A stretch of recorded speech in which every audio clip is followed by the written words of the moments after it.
తాకట్లో ఉన్న మీ బంగారాన్ని విడిపించి ఆ రోజు ఆన్లైన్ రేటుకి కొంటాం. Sharma gold company. నమస్తే, వెల్కమ్ టు సుమన్ టీవీ. నేను పద్మిని. బంగారం అనేది ఇన్వెస్ట్మెంట్ మాత్రమే కాదు, అదొక ఎమోషన్ కూడా. ఇక అక్షయ తృతీయ లాంటి తిథులు వచ్చాయనంటే బంగారు షాపుల్లో ఎలా జనాలు బారులు తీరుతారో మనందరికీ తెలిసిందే. అయితే అక్షయ తృతీయలు లేకపోతే ధనత్రయోదశులు ఈ తిథుల్లో బంగారం కొంటే అక్షయంగా బంగారం పెరుగుతుందా పెరగదా అనే విషయాన్ని పక్కన పెడితే బంగారపు రేట్లు మాత్రం అక్షయంగానే పెరుగుతున్నాయి. అసలు ఇంతకీ బంగారం సెంటిమెంట్స్ని పక్కన పెట్టేసి బంగారం మీద ఎప్పుడు ఇన్వెస్ట్ చేయాలి, ఎలా ఇన్వెస్ట్ చేయాలి అనేది ఖచ్చితంగా తెలుసుకుంటే ఎటువంటి తిథిలోనైనా మన బంగారం సేఫ్గా ఉంటుంది, అక్షయంగా పెరుగుతూనే ఉంటుంది. మరి బంగారానికి సంబంధించిన పూర్తి వివరాలని అందించడానికి ఈరోజు మనతో పాటు సిద్ధంగా ఉన్నారు హైదరాబాద్ స్వర్ణకారుల సంఘం నాయకులు కిషన్ రావు గారు. మాట్లాడదాం. కిషన్ రావు గారు నమస్కారం అండి. మా ఆడవాళ్ళకి బంగారం అంటే ప్రాణం అండి. ఇక అక్షయ తృతీయ, బాబోయ్ భయం వేస్తోంది. అసలు చెప్పండి, అక్షయ తృతీయ నాడుకి అసలు రేట్స్ ఎలా ఉంటాయని అనుకోవచ్చు? బంగారం ఎప్పుడు కొనటం అనేది యాక్యురేట్ కరెక్ట్గా అవుతుంది మన డెసిషన్, మన ఇన్వెస్ట్మెంట్ అంటే? What is your answer sir? ప్రతి మాసంలో త్రయోదశి వస్తుందండి. ఏడాదికి ఒకరోజు అక్షయ తృతీయ వస్తుంది. ఇదే గడియలు ఎవ్రీ మంత్లో వస్తుంది. ఈ మంత్లో వచ్చే ఈ గడియలు లక్ష్మిని ఆహ్వానిస్తున్నట్టు అనమాట. అయితే మీరు మన భారత మహిళలకు స్వర్ణ ఆకారంలో ఉండే వస్తువులను చేయించిన తర్వాత కూడా మహాలక్ష్మి దగ్గర పాదాల దగ్గర పెట్టే మనం వేసుకుంటాం కాబట్టి, ధనాన్ని ఇన్వైట్ చేస్తున్నాం కాబట్టి దీనికి ఇంత ప్రాముఖ్యత వచ్చిందండి.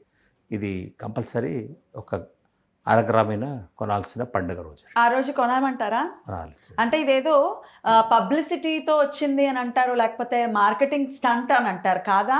అంటే అవన్నీ కమర్షియల్గా వాళ్ళు చేస్తున్నా కానీ దీనికి శాంక్టిటీ ఉంది. ఇది పండుగ, ఇది శుభదినము, శుభగడియలు అనేది ఉందా, దీనికి మాత్రం కంపల్సరీ ఉంది. అయితే కమర్షియల్గా దీన్ని ఎక్స్ప్లాయిట్ చేస్తూ బిజినెస్ సర్కిల్స్ అన్నీ చేస్తుంటాయి. దానికి మనం ఏం చేయలేము. బట్ కొనొచ్చు అని చెప్తున్నారు. 100% కొనాల్సిందే. తృణమో పణమో కొనాల్సిందే. అయితే ఇప్పుడు మనం చూస్తున్నాము కొంత హెచ్చుతగ్గులు ఉన్నాయి. అటు వార్ కూడా ఇంపాక్ట్ని చూపిస్తూ ఉంది. రకరకాల ప్రపంచ పరిస్థితులు బంగారం మీద ఎంతో కొంత రోల్ని ప్లే చేస్తున్నాయి. ప్రపంచ పరిస్థితులు ఎప్పుడు ఇన్వెస్ట్ చేయటం అనేది కరెక్ట్ అనేది మీ భావన అండి? ఇన్వెస్ట్మెంట్ అనేది ఒకటి మనకు భారత మహిళలకు ఆలోచించాల్సిన విషయం కాదు. మీ దగ్గర స్పేర్గా డబ్బులు ఉంటే మాత్రం కంపల్సరీగా కొనుక్కోవాల్సిన ఇది. మహిళలకు, ఇంట్లో వాళ్లకు, కార్పొరేట్ సంస్థలకు, ప్రతి ఒక్కరికి బంగారం మీద ఇన్వెస్ట్మెంట్ చేయాలని ఆలోచన వచ్చేసింది. ఎందుకంటే బంగారం ఒకటే సేఫెస్ట్ మెటల్, రివార్డ్స్ వస్తుంది. మీరు ఏ వస్తువు మార్కెట్కు వెళ్ళి కొనినా మళ్ళీ ఇంటికి తీసుకొచ్చి మళ్ళీ ఆ షోరూమ్కి వెళ్ళి రిటర్న్ ఇచ్చిన ఫుల్ వాల్యూ ఇవ్వరు, ఉండదు, ఎక్సెప్ట్ గోల్డ్. కరెక్ట్. ఆర్నమెంట్స్ అయినా కానీ మీకు అట్లీస్ట్ 5% డిస్కౌంట్లో మీకు మళ్ళీ కొత్త ఆర్నమెంట్స్ ఇస్తారు. సో ఇవన్నీ అడ్వాంటేజ్లు ఉన్నాయి. కాబట్టి gold is a perfect investment. But 2 లక్షలు అవుతుంది, 3 లక్షలు అవుతుంది, అది మాత్రం కొంచెం ఎక్కువ ఆశతో ఉండొద్దు. పెరుగుతుంది, ఎప్పుడు తగ్గదు. మొన్న కొద్ది రోజులు మాత్రం 1,88,000 నుంచి 1,49,000 వరకు వచ్చి ఇప్పుడు 1,54,000 ఉంది.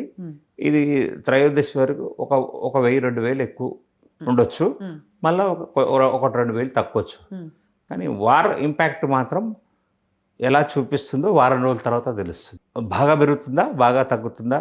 కానీ గోల్డ్ మీద మాత్రం ఎక్కువ ప్రయోగం జరగదు.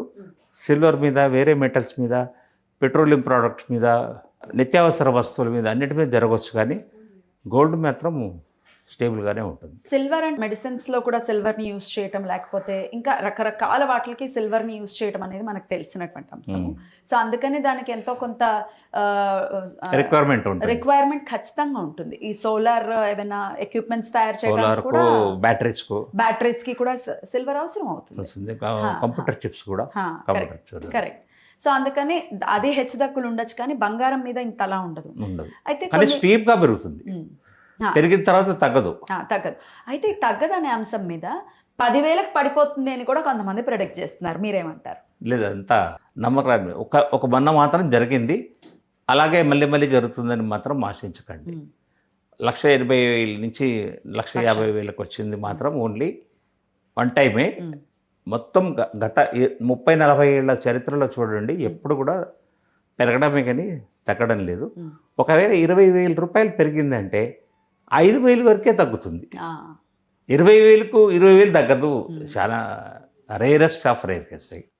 అసలు 10,000కి పడిపోతుంది అని అంటే ఎంత బ్రెయిన్లెస్ థాట్ అది. ఒకవేళ అంత పడిపోతే ఎకానమీ ఏమైపోతుంది, కుదేలైపోతుంది కదా. సో అంత తగ్గేటటువంటి పరిస్థితి అలా ఉంటే షేర్ మార్కెట్లోకి వెళ్తారు. దేనికి ఎందుకు వస్తారు? ఎగ్జాక్ట్లీ, అది కూడా ఒక పాయింట్. రైట్. సో దాని తర్వాత అంటే 2 లక్షలు అయ్యే పరిస్థితి ఎప్పటి వరకు రావచ్చండి? ఒక 3 నుంచి 6 మంత్స్ లోపల రావచ్చు. 6 మంత్స్ లోపు 2 lakhs వరకు రావచ్చు. అక్కడి నుంచి కూడా అది అలా స్టేబుల్గా ఉంటుంది తప్ప మళ్ళీ లేదు, తగ్గదు. కాకపోతే ఇప్పుడు 2 లక్షలు కూడా మెల్లమెల్లగా పెరుగుతుంది, ఒకటే రోజు పెరగదు. అదే వెండిలాగా మొన్న మోసం చేసింది కదా, 4,25,000 పెరిగి మళ్ళీ 2.5 లక్షలకు వచ్చేసింది. అలా జరగదు అనమాట. అలాగే మీరు మార్కెట్లో వెండి అనే టాపిక్ వచ్చింది కాబట్టి నేను అడుగుతున్నాను. వెండి ఇప్పుడు 4 లక్షలకి వెళ్ళిపోయినప్పుడు మన దగ్గర పాత వెండి ఉంటే మార్కెట్లో ఎవరు తీసుకోలేదట, నిజమేనండి?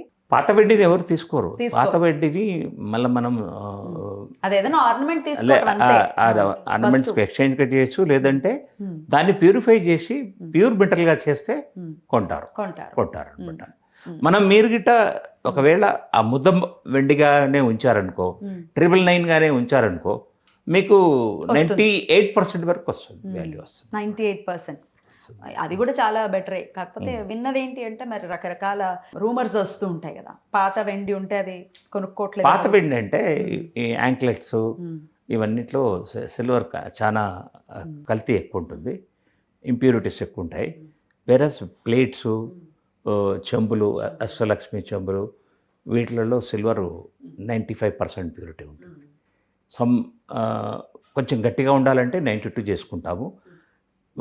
కొంచెం మంచిగా ఎప్పుడు తెల్లగా మెరుస్తుండాలంటే 95%. అనమాట. బంగారంలో రాగి కలుపుతారు, మరి వెండిలో ఏం కలుపుతారు? వెండిలో సెస్ అనేది, జెస్ అంటారు, సెస్ అంటారు. అది కూడా తెల్లగానే ఉంటుంది ఆ మెటల్, దాన్ని కలుపుతారు. అది దానివల్ల కొంచెం గట్టితనం వస్తుంది, హార్డ్నెస్ వస్తుంది. రైట్ అండి, చాలా బ్యూటిఫుల్గా ఎక్స్ప్లెయిన్ చేశారు. అయితే అక్షయ తృతీయ వచ్చేస్తోంది కాబట్టి తిరునాళ్ళు చూస్తాం మనము హైదరాబాద్లో అయితే ప్రత్యక్షంగా, అక్కడ ఇక్కడ కాదు, బంగారపు షాపుల్లో చూస్తాము. అయినప్పటికీ ఎంతో కొంత ఇన్వెస్ట్ చేయడం అనేది మంచి విషయంగానే చెప్తూ ఉన్నారు మీరు. Right sir, thank you so very much. నమస్తే సార్. నమస్తే.